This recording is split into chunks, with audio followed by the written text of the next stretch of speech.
બોર્ડમાં આપણને જે કલર ગમતો હોય તે આપણે લઈ શકીએ.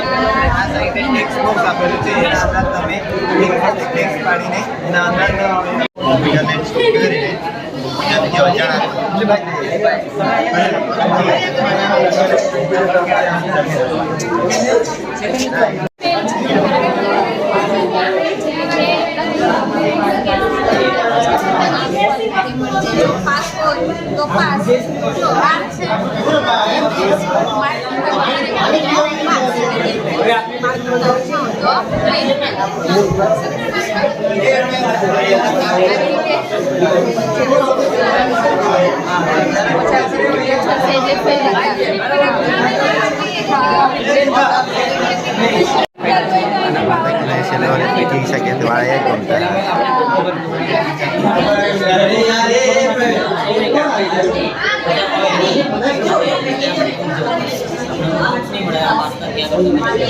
સબમિટ સક્સેસફુલી બતાવે ને તમારો આ ફોર્મ સબમિટ થઈ ગયું.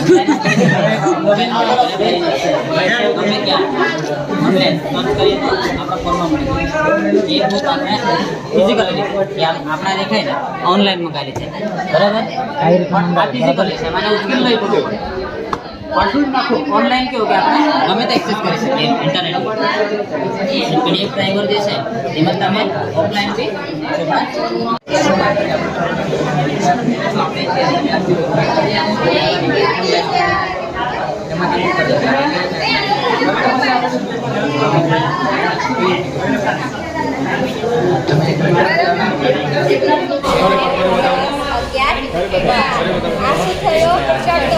હવે આ બાજુથી ઉતારતો એટલે 3 પછી શું આવશે 11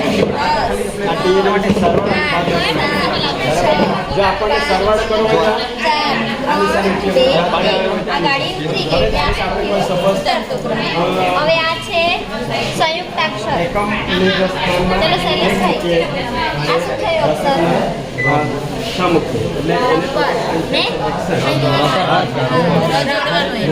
એટલે આ સંયુક્તાક્ષર. પછી આવી રીતે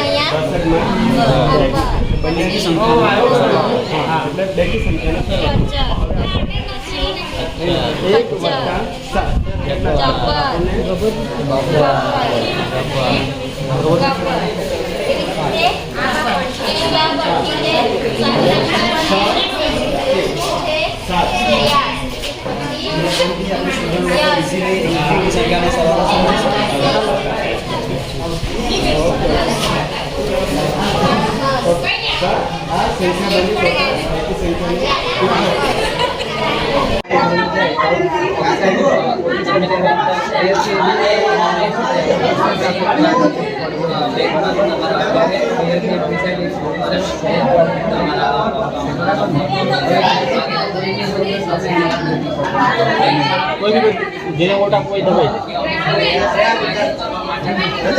બરાબર, એટલે એક વધારે થઈ ગયું બરાબર ને ખબર પડી. જો એમાં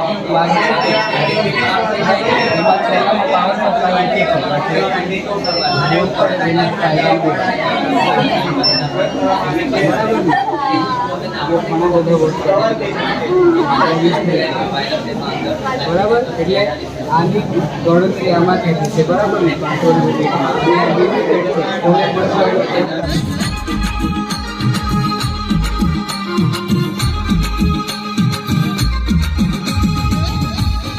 ગેમ ડાઉનલોડ કરો ત્યારે ઇન્સ્ટોલ કર્યા પહેલા કંઈક ઇન્સ્ટ્રક્શન આવે કે નહીં અલાઉ કરવા માટે વાંચે કે ઇન્સ્ટોલ એમ કરીને હા એમાં છે ને કોઈક એવી ગેમ હોય ઇન્ટરનેટ પર આપેલી હતી સંખ્યાનું સ્થાન કિંમત. તો અમે એમાં એક ચાર્ટ બનાવેલો છે. સ્થાન કિંમત એટલે કે આપણને કોઈક સંખ્યા આપેલી હોય એનું આપણે સ્થાન નક્કી કરવાનું હોય. જેમાં ચોથું ધોરણ છે એટલે અમે 1000 સુધીની સંખ્યા લીધેલી છે. એકમ, દશક, 100 અને 1000. એમાં એકમ જે છે સંખ્યા, એકમ એટલે કે કોઈ એક સંખ્યા હોય બરાબર, એને આપણે એકમ કહીશું. દશક એટલે કે એમાં આપણે 10 ઉમેરીએ. કોઈ એક એકમ છે એમાં આપણે બીજા 10 ઉમેર્યા તો એ સંખ્યા બની દશક.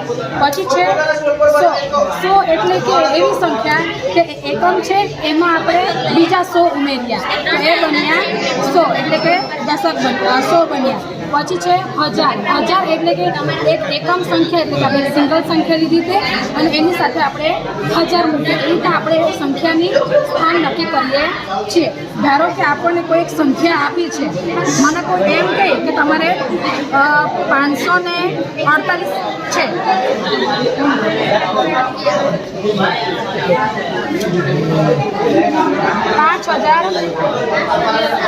5458ની સંખ્યા છે. હવે આમાં આપણે 85, હવે આમાં આપણે બાળકોને કહેવાનું છે કે આમાં તમે એકમ દશક કહો.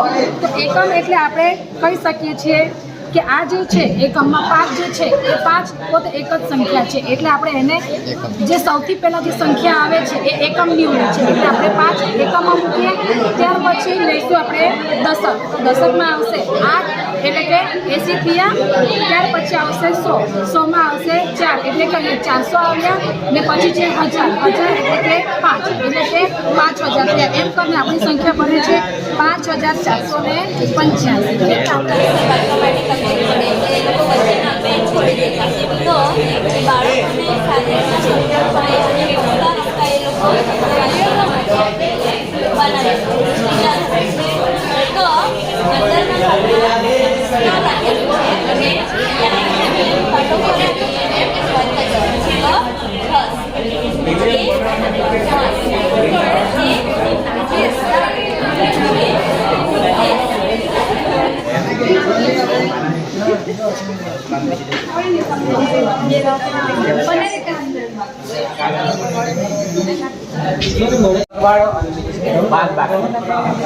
તો અમે એને સમજાવવા સારું એક આ ટેલમ રજૂ કરેલું છે એકમ અને દશક.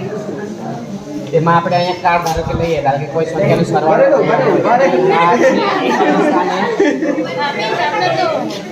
ની સંખ્યા છે એના 3 છે. હવે આનું સરવાળ આપણે કરવાના છે 5 + 3. તો હવે આપણે કેટલો જવાબ મળે? 8.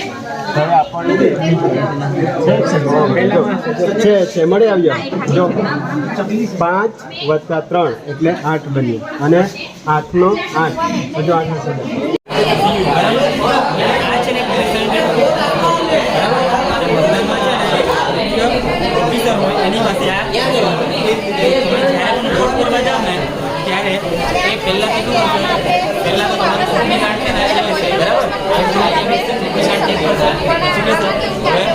પ્રેસાઇડિંગ ઓફિસર હોય એ તમને વોટ આપવા માટે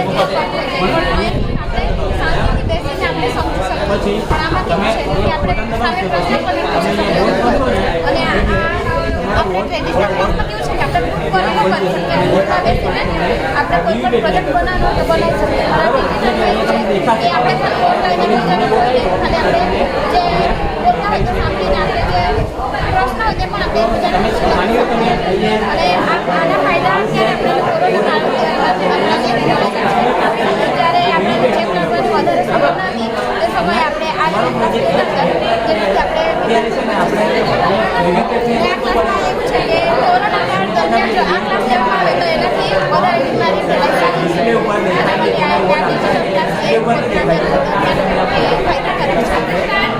ભવિષ્યમાં આવું થઈ શકે બરાબર.